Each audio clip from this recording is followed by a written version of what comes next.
Well, Bitcoin's come off the boil, but still a lot of enthusiasm down in Miami right now for the Crypto Conference 2021. Our Zack Guzman is down there right now, and he's got a guest. Zack?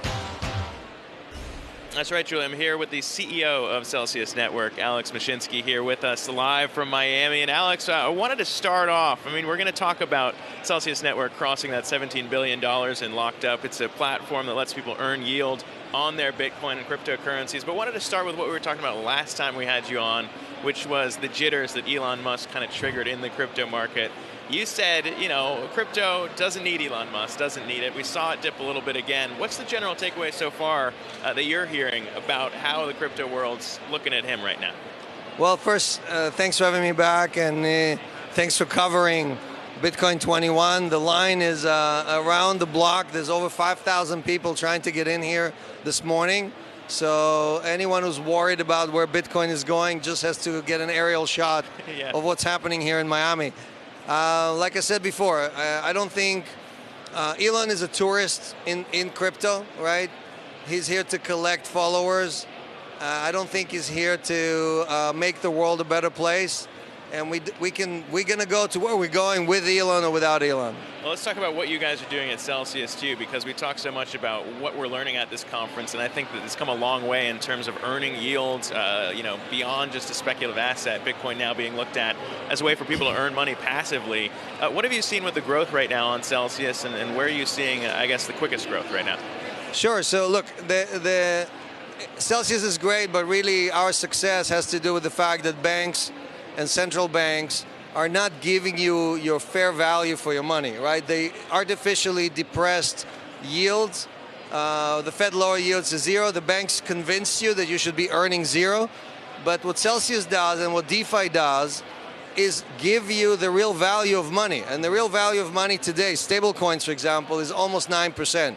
You can earn 9% or almost 100 times more than what JP Morgan pays you. So the open market is in crypto, and the manipulated market is where the Fed and when the banks tell you what it is or what it isn't. So, and what people might think about too is price volatility around that too. You're talking about stable coins, which are generally supposed to trade within the dollar if they're pegged to the dollar. When we talk about Bitcoin, even in the month of May, you were telling me that you saw inflows, net inflows to the platform, even as the price of Bitcoin was coming down. What does that say maybe to where we're at in the adoption cycle of people accessing networks like yours? Right. So Celsius is a hodlers community. These are people that see a short time decrease in price as an opportunity to lower their cost for Bitcoin. And they've taken this opportunity in this flash crash, which was also originated by Elon breaking up with Bitcoin, to load up on buying more Bitcoin, buying more stable coins, earning more yield. And, we've seen a nice recovery. Celsius, again, is a magnet for yield, right? Magnet for people who want to save and earn income.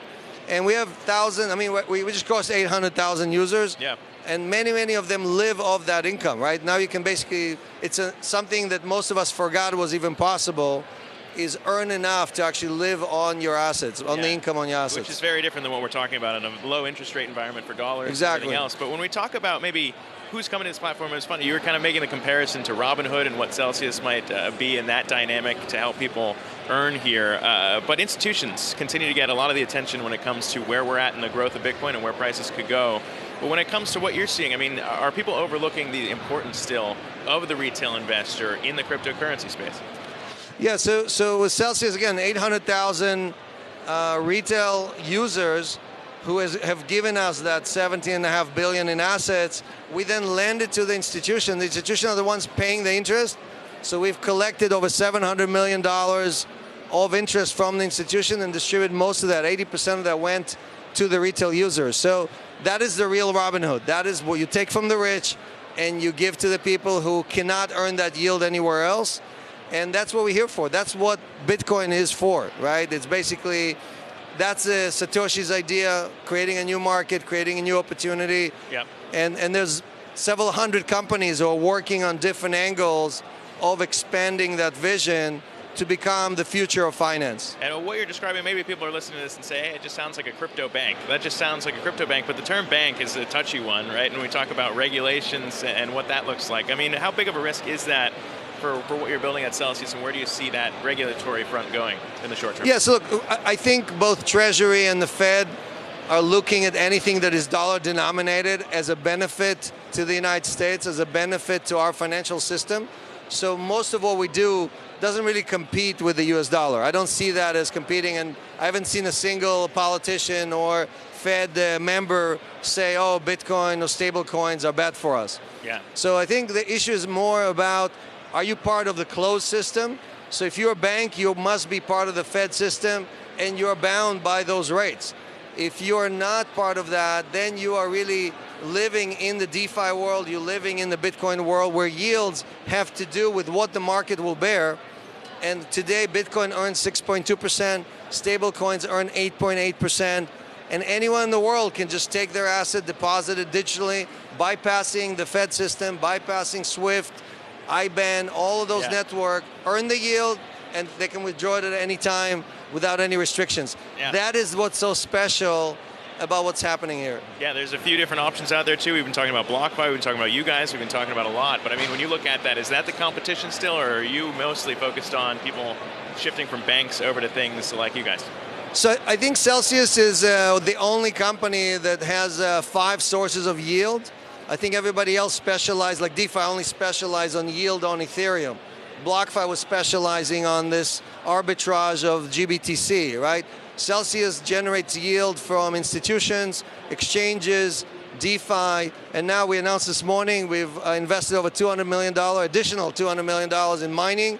So we're one of the largest miners in North America, and that is a source of yield for our community, right? Because we generate effectively positive yield, convert that into Bitcoin, Ethereum, sell token, and so on, and distribute it to our community. Yeah, and addressing some of those issues that Elon Musk had earlier, and it all comes back full circle. And it's all green energy. It's all hydro and wind and power and solar. Yeah. So these are the benefit. Most people don't understand that the new demand for power is what's funding wind and solar. If you don't have that, then wind and solar has to compete with natural gas, compete with. Yeah. But those plants are basically capped. So if there's new demand, then they build new facilities. It's a very tricky thing that we're all learning about here. That's why we're here on the ground in Miami at the conference here. But Alex Mashinsky, the CEO of Celsius Network, appreciate you taking the time.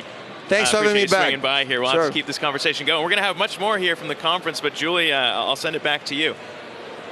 I look forward to hearing from your other guests, seeing what other swag you pick up, learning if you win the Lamborghini. Zack Guzman, thank you so much to you and Alex this morning. Interesting interview there with Alex throwing a little shade at Elon Musk, calling him a tourist in cryptocurrencies, although obviously he is a very influential one when it comes to pushing around the price of Bitcoin and the other cryptocurrencies, Doge, etc.